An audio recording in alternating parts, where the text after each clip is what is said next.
මදුක මං හිතන්නේ මගේ ජීවිතෙත් මට ගොඩාක් එක එක චරිත හම්බෙලා තියෙනවා.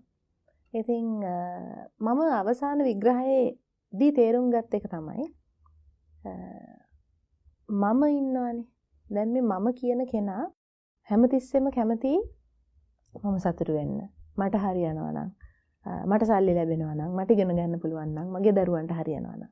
ඒකට මම පුරුදු වුණා මාව රවට්ටපු මිනිස්සුන්ට සමාව දෙන්න. කවුරු හරි කෙනෙක් ඇවිල්ලා මට බොරුවක් හරි වංචාවක් හරි අපි හිතමු මුදල් ගන්න දෙනකදී මාව රැවට්ටුවා. එතකොට මං හිතනවා මෙයා මේක කරේ මෙන්න මේ අරමුණෙන් වෙන්නේ නැති. අර සමහර ලාවට යාචකයෝ වෙනවනේ. මං ඒගොල්ලෝ ගැන හිතන්නේ එහෙම.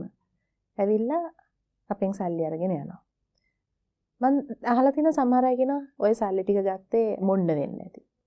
ඔය සල්ලි ටික ගත්තේ මොන හරි ඔය ඊටත් වඩා එහා දෙයක් කරන්න වෙන්නේ නැති. ඔය සල්ලි වලින් ඔය මිනිස්සයා ළමයින්ට කන්න දෙන්නේ නැහැ. ඒක හින්දා දෙන්න එපා. මං කියන්නේ ඒක වැරදි. දෙන්න.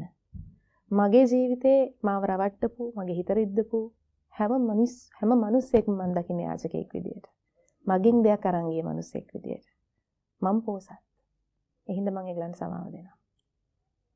තරාතිරම මොන විදිහද, මොන තැනද, මොන තලයේද ඉන්නේ කියන එක ඔබට අදාළ වෙන්නේ නැහැ. ගොඩක් වෙලාවට යාචකයෝ ඉන්නේ ඉහළම තලයේ.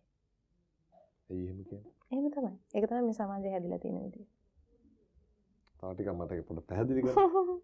මං සරලවම කියනවා නම් පාරේ අපි යනකොට අතපාන යාචකයන්ට වඩා අතපාන නැතුව අපිව රවට්ටන යාචකයෝ වැඩි. එහෙමයි වැඩිපුර ඉන්නේ පාරේ නෙවෙයි. සමාජය අපිත් එක්ක මේ ගැටෙන එදිනෙදා සමාජය ගැටෙනකොට අපිව රවට්ටන්නේ යාචකයන්ට අපි සල්ලි දෙන්නේ අපි කැමැත්තෙන්. ඒ මිනිස්සු අපෙන් හොරෙන් ගන්න නැහැ. හැබැයි ඔයාව හුරගෙන කාලා තියෙන වැඩිම යාචකයෝද? ඔයාගේ ජීවිතේ එදිනෙදා හම්බෙන මිනිස්සුද? සාර්ථකයි නේ.